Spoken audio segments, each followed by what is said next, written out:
আসসালামু আলাইকুম। আচ্ছা দেখো, আমরা গত দুই ক্লাসে তিন তিনটা দিয়েছি বীজগণিতিক রাশি নিয়ে।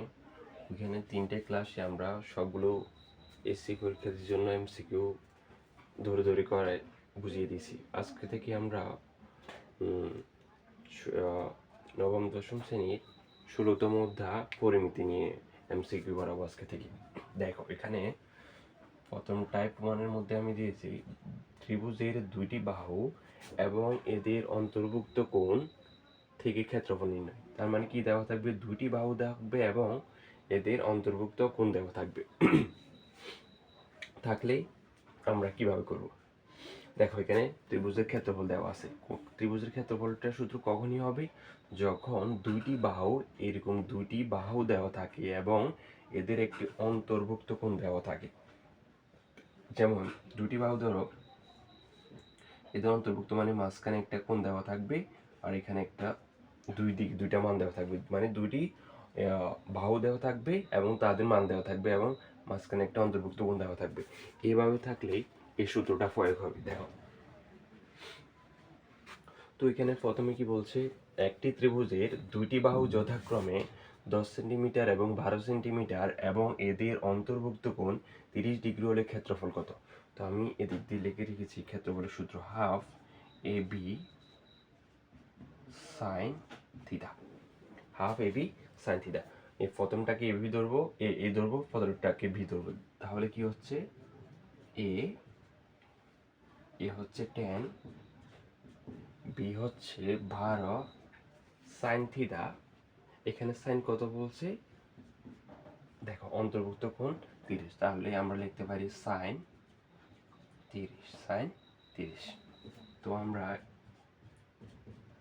10 12, আমরা জানি কি সাইন 30-এর মান কত? হাফ। সাইন 30-এর মান কত? হাফ। তাহলে এটার সাথে এটা কাটলে কত হচ্ছে? 5। এটার সাথে এটা কাটলে 6। তাহলে 5 6 কত? 30। তাহলে আমাদের আনসার কত? 5 6 30। তো সেম নিয়মে দ্বিতীয় নম্বরটা দেখো কি বলছে, দুটি বাহু দেওয়া আছে এবং এখানে মাঝখানে একটা 60 এবং এখানে 6 এবং এখানে 8, এখানে হচ্ছে 60 ডিগ্রি। তো খেয়াল করে এখানে বলছে ত্রিভুজের ক্ষেত্রফল। তো ত্রিভুজের ক্ষেত্রফলের সূত্র হবে half A B sine theta. তো হাফ এর জায়গায় আমরা হাফ লিখেছি, পূরণ এ কে লিখবো 6 এবং বি কে লিখবো 8। তো এখানে বলছে সাইন কত? Sine 60 degree.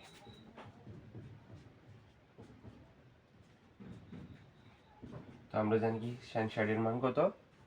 √3/2। এটার সাথে এটা কাটলে কত? 3। এটার সাথে এটা কাটলে 4। তার মানে 3 4 কত? 12। আর থাকতেছে কত? √3। তাহলে আমাদের আনসার কত? 12√3। এবার দেখো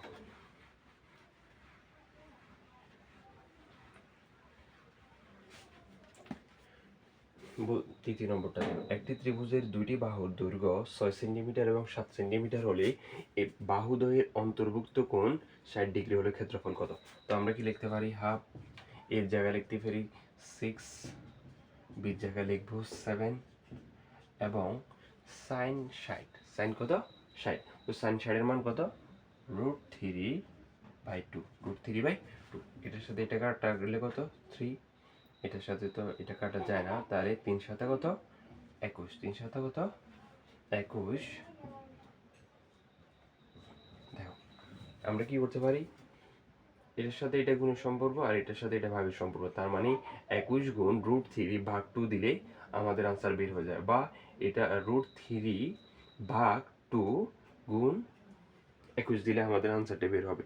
আমাদের এটার আনসার হচ্ছে যে ক্যালকুলেশন করলে দেখা যাচ্ছে যে আমাদের এটার আনসার হচ্ছে 18.19। কিভাবে বুঝছো তো? দেখো এবার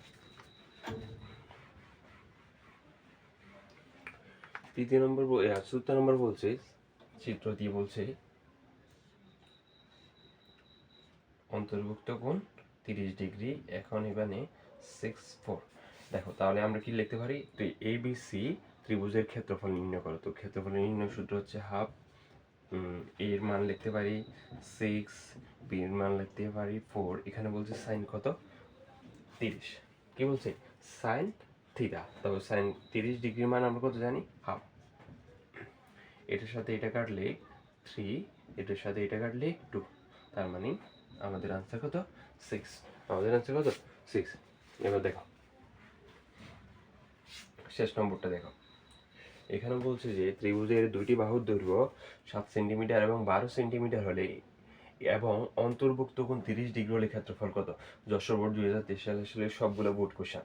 দেখো তাহলে আমরা কি লিখতে পারি হাফ পূরণ এর জায়গায় লিখতে পারি 7, বির জায়গায় 12 এবং এখানে কত বলছে সাইন 30 ডিগ্রি বলছে। তো আমরা জানি সাইন 30 এর মান কত হাফ। তাহলে এটার সাথে এটা কাটা গেলে কত 6, 6 সাথে কত 42 হাফ। এটার সাথে এটা কাটলে কত 21। তাহলে আমাদের আনসার কত 21। ধন্যবাদ সবাইকে আজকে এতটুকুর জন্য।